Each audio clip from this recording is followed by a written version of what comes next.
How did a game, originally intended to be an homage to a popular film star, develop into a worldwide phenomenon and be so controversial would change the gaming industry forever?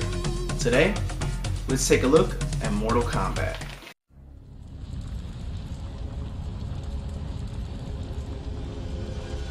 In 1991, game developer Midway tasked programmer Ed Boon and designer John Tobias with creating a combative game that could rival the then dominant Street Fighter II.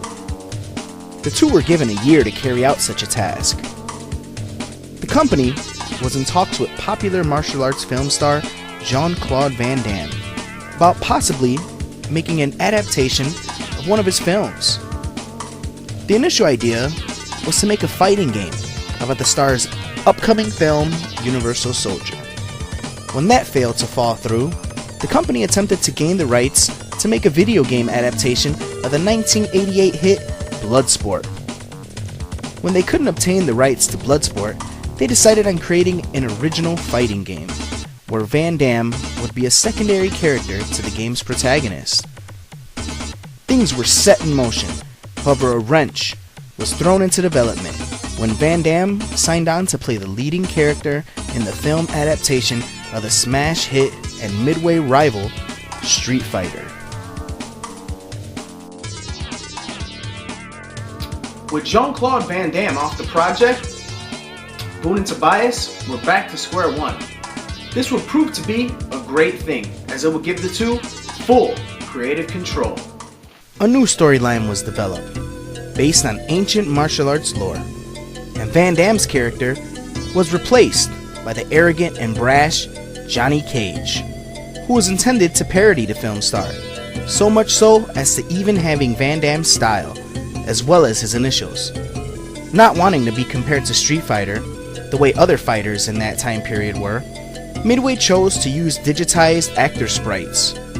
One other game at the time had used this style, the lackluster arcade game Pit Fighter, but was considered by most the most realistic looking game today. Midway wanted that appeal, but with the playability of the top fighting games of the era, mixed with the gritty shock value of old martial arts films. With that, Mortal Kombat was born.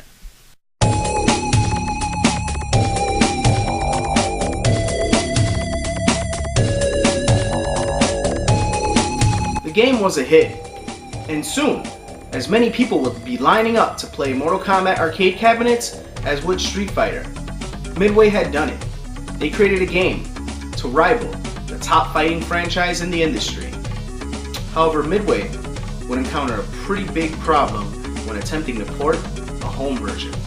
Word was beginning to spread about the violence and gore in the Mortal Kombat arcade cabinet.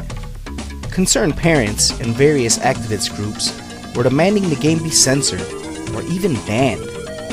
Their collective voices were heard by Nintendo, when Nintendo forced Midway to tone down the violence and remove most of the gore.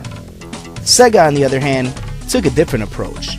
They wanted a direct port of the arcade game, and to appease the controversy, founded the Video Game Rating Council, which eventually spawned the ESRB. The home version was released on September 13, 1993, known as Mortal Monday. The release was a tremendous success despite the bad publicity. Midway had done it. They created a fighting game to rival, but yet couldn't be compared to Street Fighter.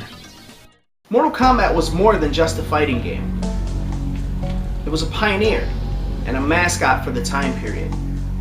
It was the rebellious voice of a generation and the video game industry's way of saying, we've evolved beyond the child's plaything. Mortal Kombat paved the way for developers to take creativity to unseen, and sometimes frightening, new heights. Until next time, this is Ness, signing out.